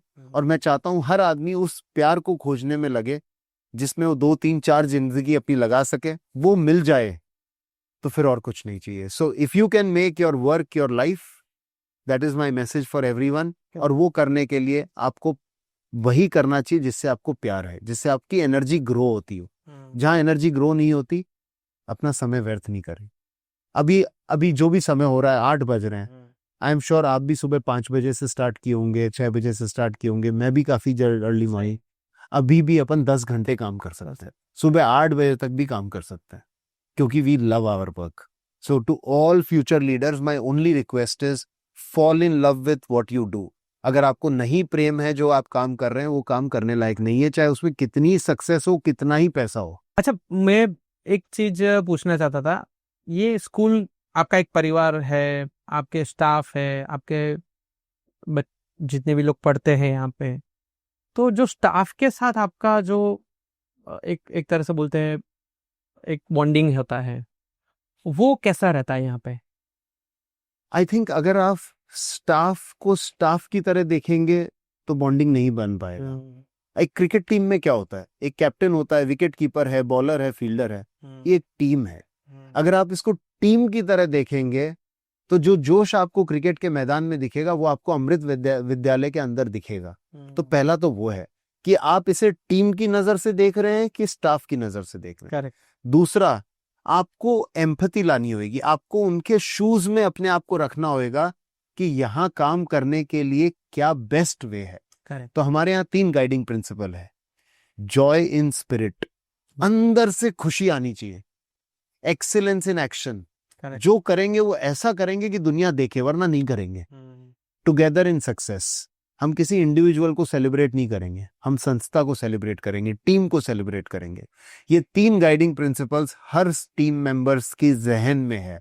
तो ये तीसरा, अगर फेलियर भी आते हैं तो मेरी टीम को पता है, अगर कोई भी फेलियर होगा वो ये आपको स्टेटमेंट रिकॉर्ड पे देंगे, success is to the team, failure is to the leader. Failure मेरा है, मैनेजमेंट का, सक्सेस उनका है। अगर ये भावना टीम को है, टीम ऐसे काम करेगी ओनरशिप के साथ जैसे आप और मैं भी नहीं कर सकते। और वो आप कभी भी आके एक्सपीरियंस कर सकते हैं। मैं आपको नीरव भाई अंत में ये भी बोलना चाहूंगा, मैंने काफी बार पॉडकास्ट सेशंस किए हैं, फ्री फ्लो इंटरेक्शंस किए हैं, और अपनी दोनों की मदर टंग अलग अलग है। और मुझे आपकी भाषा पूरी तरह से नहीं आती, आपको मेरी भाषा पूरी तरह से नहीं आती, और हमने अंग्रेजी का बहुत ही लिमिटेड यूज किया है पूरे कॉन्वर्सेशन में, पर कहीं भी ऐसा नहीं लगा। मतलब ऐसा लग रहा था कि और 2-3 घंटे आप आराम से बात कर सकते हैं।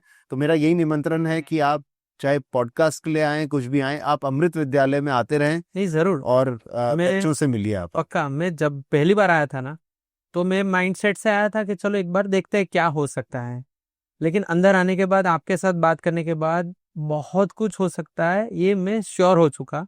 तब जाके फिर हम लोगों ने ये कन्वर्सेशन को कंप्लीट किया। एक छोटी सी चीज़ मुझे बहुत अच्छी भी लगी थी कि जब मैं फाइन आर्ट्स का स्टूडेंट था, मैंने पेंटिंग में फाइन आर्ट्स किया था। हालांकि मैंने छोड़ दिया था बीच में, लेकिन मैं क्रिएटिविटी और पेंटिंग्स वगैरह को बहुत नज़दीक से समझता था। आर्टिस्ट को, जैसे बच्चों में छुपा हुआ आर्टिस्ट को जिस तरह आपने यहाँ पे प्लेस किया है, एक एट द सेम टाइम मुझे आपका जो पेंटिंग का और क्रिएटिविटी का डांस कॉटेज जो है वो एकदम यूनिक लगा, क्योंकि वो एक ऐसा एटमॉस्फेयर था जब मुझे ऐसा समझ के चलो कि मुझे कोई फाइन आर्ट्स का इंस्टीट्यूशन का एटमॉस्फेयर जो रहता है क्रिएटिव, वो मुझे वहां पे फील हो रहा था। तो वो मैं समझना चाहता हूँ, वो विचार कहाँ से आया था आपको? आई थिंक नीरव भाई, एक एक कोना, एक एक एक्सपीरियंस, एक एक चीज अमृत में काफी डीप थिंकिंग से की गई है। हाँ। तो वो करने का एक मेन रीजन क्या था, हम लोग जब घर में पूजा करते हैं, पूजा घर में जाके करते हैं, हमें जब खाना बनाना होता है हम किचन में जाते हैं, सोना होता है तो बेडरूम में जाते हैं, करेक्ट। और वहीं की भावनाओं में हम लीन हो जाते हैं। तो वाइब क्रिएट करना मतलब तो ये बहुत important, space environment is the third teacher. अगर वो आपने सही तरीके से डिजाइन नहीं किया तो भावना शिफ्ट नहीं होती अंदर से। भावना पहले शिफ्ट करना, परिवर्तन करना बहुत जरूरी है। क्योंकि हम जब पढ़ते थे ड्राइंग का हमारा जो क्लास था वो एकदम डार्क था, बहुत सारा रफ मटेरियल सब पढ़ा था, तो हमारे जहन में हम जब पढ़े थे तो जाहिर सी बात है 1 से 10 कक्षा तक वही एक माइंडसेट था। लेकिन यहाँ पे आने के बाद ऐसा लगा कि काश हमारे पास ये ऐसी कोई व्यवस्था होती जो खुली हवा आ रही है, क्रिएटिविटी के लिए जो टीचर्स थे वो पढ़ा जिस तरह रहते, इट वाज अमेजिंग। तो मैं एक एक्सपीरियंस शेयर करना चाहूंगा। हमारे बच्चे जो पेंटिंग्स बनाते हैं ना, हम उन्हें फ्रेम करके रखते हैं। कई पेंटिंग्स को कोई भी गेस्ट आए हम उनका सम्मान वो पेंटिंग देके करते हैं, राइट। तो इसमें एक इंसिडेंट रहा है, मैंने बहुत लोगों को ये पेंटिंग गिफ्ट की है, यूएस में, कोरिया में, जापान में, जहां गया हूं ये पेंटिंग गिफ्ट की। आप कहीं भी जाएंगे शायद आपको अमृत की पेंटिंग दिख जाएगी। सबसे डीप एक्सपीरियंस रहा है मेरा संजय कुमार सर के साथ। ये अपने सेक्रेटरी हैं मिनिस्ट्री ऑफ एजुकेशन के। करेक्ट।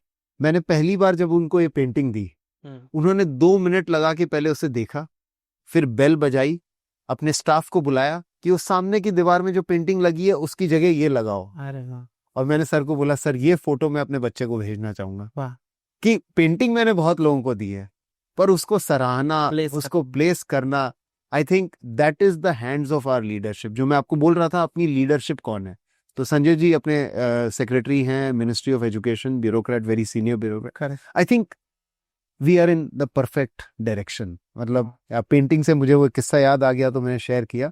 नहीं, अच्छी चीज है सर। देखो, रिस्पेक्ट करना आर्टिस्ट को, ये सबसे बड़ी एक मतलब रिवॉर्ड है उनके लिए।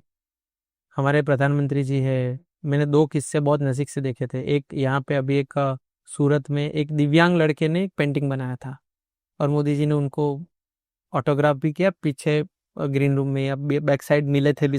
दिव्यांग था वो, मेरे साथ पढ़ता था फाइन आर्ट वो लड़का, और उसके हाथ नहीं थे, वो मुंह से पेंटिंग बनाता था। मुंह से पेंटिंग बनाए, वो पूरा काम उसी हिसाब से करता था।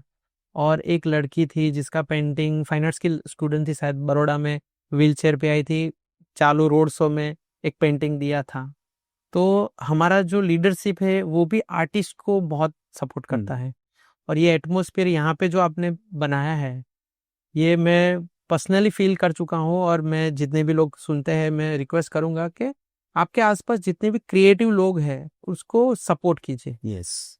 और इसी हिसाब से हमारी नेक्स्ट जनरेशन डेवलप होती है। एब्सोल्युटली। अगर अपन, पता नहीं आप कितना स्पिरिचुअलिटी भगवान में, मेरा मानना है ये कि ये अपन सब एक इंडिविजुअल मास्टरपीस बना के भेजे। अब मास्टरपीस भेजा है तो कुछ ना कुछ तो अंदर है ना। राइट। वो एक पेरेंट और स्कूल की जिम्मेवारी है कि वो मास्टरपीस खोजने में जाए। एक स्टैचू बनाई नहीं जाती, उसको पत्थर से खोजा जाता है। उसके कुछ अनवांटेड पीसेस हटाए जाते हैं, कुछ जोड़े नहीं जाते। आई थिंक वो अगर हम सब समझ जाएं, हम दिन भर इसी चीज में लगे रहते हैं, ये मत कर, वो मत कर, वो कर, हमें वो नहीं करना। हमें वो करना है जहां बच्चा जा रहा है। अंत में अगर कोई पेरेंट्स स्कूल के ये पॉडकास्ट को देख के या छोटी सी बातें सुन के अगर पूरी विजिट करना चाहे या आपको मिलना चाहे, तो उसके लिए आप कोई सुझाव देना चाहेंगे या कोई ऑफर देना चाहेंगे उनको? आई थिंक हम काफी कुछ नॉन अमृत पेरेंट्स के लिए भी करते रहते हैं। अगर वो पेरेंट्स अमृत में नहीं है उनके लिए अगर आप पूछ रहे हैं, हम बहुत कुछ सिटी में, डिस्ट्रिक्ट लेवल पे करते रहते हैं। उन्हें देखते रहना चाहिए हमारे फेसबुक पेज पे इवेंट्स के बारे में और एक्सपीरियंस करना चाहिए। कभी भी वो अगर अमृत आके एक्सपीरियंस करना चाहते हैं वो आके एक्सपीरियंस कर सकते हैं। अगर उन्हें अपने बच्चे को यहाँ एडमिशन लेना है तो हमारे यहाँ जब भी सीट्स अवेलेबल हो वो अपने बच्चे का नाम यहाँ वेटिंग लिस्ट में या उसमें डाल के छोड़ सकते हैं। जब सीट्स खुलेंगी उन्हें एडमिशन मिल सकता है। बट सबसे इंपॉर्टेंट जो मैं बोलना चाहूंगा उन पेरेंट्स को, अमृत जो कर रहा है वो आवाज हम आप तक पहुंचाने के लिए और मीडियम देखेंगे ताकि हम हमारी रिसर्च को आप तक ला सकें। चाहे न्यूज़पेपर आर्टिकल के जरिए या आप जैसे पॉडकास्ट के जरिए, उसमें अगर हम और कंट्रीब्यूशन कर सकते हैं तो आप हमें मौका दीजिए, हम बिल्कुल उनके साथ पब्लिक फोरम में शेयर करना चाहेंगे सब। तो ये थे हमारे साथ कविश जी, उन्होंने एजुकेशन फील्ड के बारे में काफ़ी अच्छी इन्फॉर्मेटिव डिस्कशन हमारे साथ की। आज की डिस्कशन हमने प्रयत्न किया था कि अच्छी क्रिएटिव डिस्कशन हो और इन्फॉर्मेटिव टॉक पे जाए। अगर आपको ये एपिसोड अच्छा लगा हो, आपको कोई अच्छी बात लगी हो, आप ज़रूर कमेंट में बताइएगा। कुछ क्वेश्चन हो तो भी ज़रूर आप कमेंट में आप रेज कर सकते हैं। हम अथॉरिटी से कविश जी को बता के आपको उसमें रिप्लाई हो ऐसी व्यवस्था करवाएंगे। और ये एपिसोड अच्छा लगा हो तो ज़रूर लाइक कीजिए, कमेंट कीजिए, शेयर कीजिए और बस इसी तरह आप जुड़ते रहिए हमारे साथ। सब्सक्राइब जरूर करना और कुछ सजेशन हो, कुछ सुझाव हो तो ज़रूर कमेंट में बताना। तो thank you so much Kavish ji, आपने इतना समय दिया, इतनी रात तक हमारे साथ बैठे। Thank you so much. Thank you, मजा आ गया। इतना अच्छा मौसम और इतनी बढ़िया टीम आपकी टीम के साथ भी मिलके बहुत अच्छा लगा। 3 घंटे से मेहनत कर रहे हैं, पॉडकास्ट रिकॉर्ड कर रहे हैं और किसी के भी शक्ल पे स्माइल के अलावा कुछ है नहीं। Thank you very much to all of you. Thank you so much.